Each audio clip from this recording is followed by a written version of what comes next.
திரு உத்திரகோசமங்கை கோவிலில் எப்படி வழிபட வேண்டும்?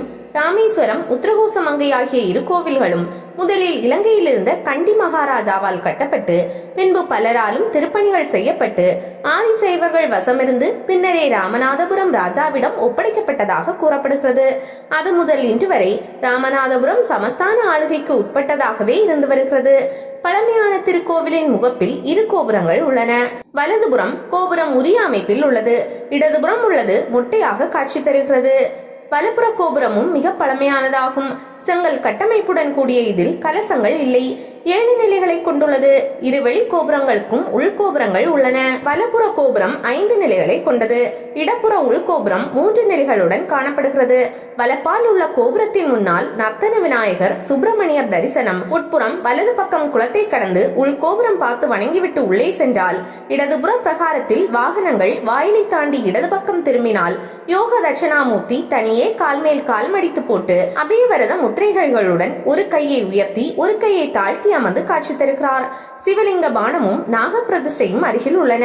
விநாயகரை தொழுது பலிபீடம், கொடிமரம், நந்தி இவற்றை வணங்கியவாறே உள்வாயிலை தாண்டி பெரிய மண்டபத்தை அடையலாம். முதல் தூணில் குவிந்த கைகளுடன் சேதுபதி காட்சி தருகிறார். மற்ற தூண்களில் பாஸ்கர சேதுபதி, சண்முக ராஜேஸ்வர சேதுபதி, ராஜேஸ்வர முத்துராமலிங்க சேதுபதி முதலியோர் கற்சிலைகளாக காட்சியளிக்கின்றனர். இங்கிருந்து பார்த்தால் நேரே மூலவர் தரிசனம். பிரகார சுவரில் திருவாசக பகுதிகளான பொன்னூசல், நீத்தல் விண்ணப்பம் முதலியவை கல்லில் பொறிக்கப்பட்டு உள்ளன. தொடர்ந்து 63 மூல திருமேனிகளின் தரிசனம். சப்தமாதர்கள், முடிவில் விநாயகரும் ரிஷபாரூடரும் காட்சி தருகின்றனர். வலம் முடித்து துவாரபாலகர்களை வணங்கிய பின்னர் உள்ளே சென்றால் மூலவரின் திவ்யமான தரிசனம் கிடைக்கும். எதிரில் நந்திதேவர் நீர்க்கட்டும் அமைப்பில் அனுச்சய விநாயகரை கும்பிட்டு உட்புறமாக பார்த்தால் மங்களேஸ்வரர் மங்களகரமாக காட்சியளிக்கிறார். அடுத்த தரிசனம் மங்களாம்பிகை. 4 கரங்களுடன் அபயம் செய்கிறார். ஒரு கரம் தொடையில் நிறுத்தி இரு கரங்களில் தாமரையும் ருத்ராட்சமும் ஏந்தி தரிசனம் தருகிறாள். இந்த கோவிலில் சுவாமி அம்பாள் பூஜிப்பதாக ஐதீகம். நடராஜாவுக்குரிய 6 அபிஷேக காலங்களிலும் இச்சன்னதியில் இறைவன் தாண்டவமாடி காட்சி தரும் ஐதீகம் நடைபெறுகிறது. பிரகார அழகு ராமேஸ்வரத்தை நினைவூட்டுகிறது. தூண்களில் பிச்சாடனார், ஊர்த்துவர் சிற்பங்கள் உள்ளன. உலா வருவதற்குரிய நடராஜ திருமேனிகள் வைக்கப்பட்டுள்ளன.